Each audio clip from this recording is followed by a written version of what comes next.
Dampaknya eh, baik itu dalam penggunaan media sosial maupun dalam pergaulan sehari-hari sudah tampak, ya, termasuk bagaimana siswa menghargai guru, itu saya kira sangat kami rasakan.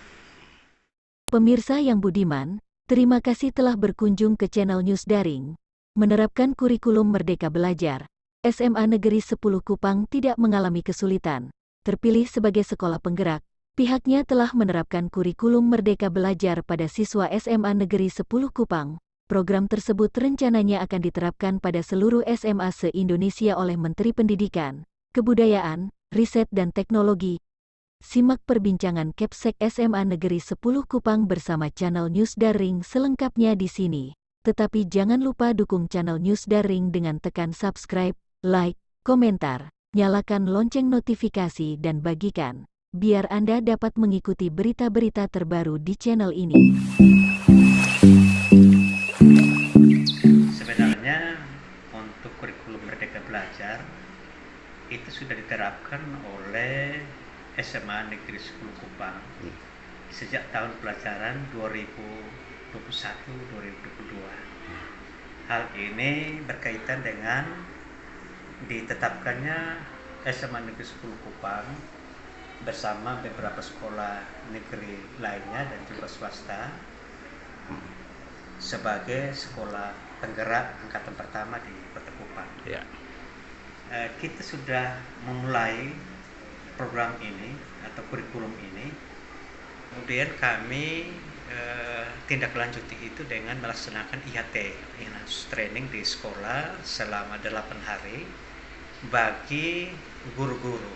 Nah, memang kurikulum operasional sekolah yang sekarang ini dikenal sebagai, ada yang disebut dengan kurikulum prototype atau juga sekarang namanya kurikulum Merdeka Belajar, itu bagi sekolah penggerak itu tidak asing lagi karena kurikulum ini adalah kurikulum yang berpusat pada siswa. Dalam menerapkan program Merdeka Belajar pada sekolah penggerak, ya, tentu hal ini tidak asing lagi. Nah, di sini kan siswa menunjukkan dia punya bakat. Dia ingin menentukan sendiri dia punya sikap belajarnya seperti apa. Nah, sejauh ini penerapan itu di SMA 10 sendiri seperti apa? Siswa-siswinya ada yang namanya asesmen diagnostik. Asesmen diagnostik ini ialah satu bentuk penilaian atau asesmen yang diberikan kepada siswa untuk mencari tahu kemampuan atau potensi siswa. Jadi kurikulum ini sebenarnya suatu kurikulum yang berpusat pada peserta didik. Jadi, nah, selain asesmen diagnostik ini, memang pihak sekolah juga melaksanakan tes IQ untuk mencari tahu bakat-bakat atau kemampuan siswa tersebut. Sehingga ketika menerapkan pembelajaran ini kita sudah mengetahui, oh, siswa ini punya keinginan seperti apa. Nah, memang disadari bahwa sampai saat ini kita belum memetakan atau misalnya mengelompokkan anak-anak yang sesuai dengan asesmen tersebut, tetapi kita kelompokkan mereka dalam satu kelas untuk diberikan pembelajaran seperti biasa. Nah, ada tidak upaya kolaborasi SMA SMK? Sebenarnya ini ada upaya-upaya. Kalau di ini kita masih sebatas sekolah, memang sekolah penggerak ini perlu kami sampaikan bahwa sejak ditetapkan sebagai sekolah penggerak, kita selalu dibimbing oleh Kementerian PKS. Jadi ada yang namanya coaching, kemudian pendampingan bagi guru-guru, komite pembelajaran, loka karya, sehingga tiap bulan itu selalu diarahkan. Jadi ada perubahan-perubahan, apa yang perlu dilakukan, kemampuan apa yang harus kita bagikan, seperti kolaborasi antara guru.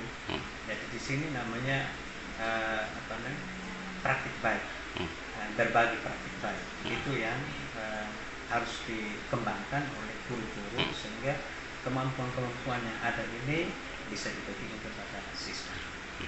Tetapi sebenarnya ini juga ketika kita melaksanakan yang kemarin itu kita juga melibatkan stakeholder lainnya termasuk orang tua untuk menjaring berbagai potensi-potensi orang tua yang sesuai dengan arahan daripada kementerian bahwa potensi-potensi itu yang kita kembangkan termasuk budaya-budaya lokal yang ada. Ya. Harapan Bapak sendiri dengan menerapkan Merdeka Belajar kalau SMA 10 ke depan? Saya sangat optimis dan berharap bahwa kurikulum operasional sekolah atau kurikulum Merdeka Belajar ini dapat dilaksanakan dengan baik karena kurikulum ini dalam rangka untuk menciptakan profil pelajar Pancasila. Nah, ini bukan hanya menyangkut soal pengetahuan siswa saja, tetapi karakter-karakter yang merupakan profil pelajar Pancasila itu yang harus dikembangkan di sekolah. Dan kita di SMA 10 Kupang sudah memulai. Kita di awal semester kemarin itu kita sudah melaksanakan misalnya program anti perundungan, dan di sekolah kami ada 30 agen perundungan, 30 agen anti perundungan yang mempunyai tugas untuk berbagi informasi kepada teman-teman tentang bagaimana sebaiknya memperlakukan teman-teman sehingga mencegah terjadinya perundungan atau bullying di antara siswa. Saya kira. Oke, baik, terima kasih buat waktu dan kesempatannya. Selamat pagi, selamat beraktivitas, Tuhan berkati. Terima kasih.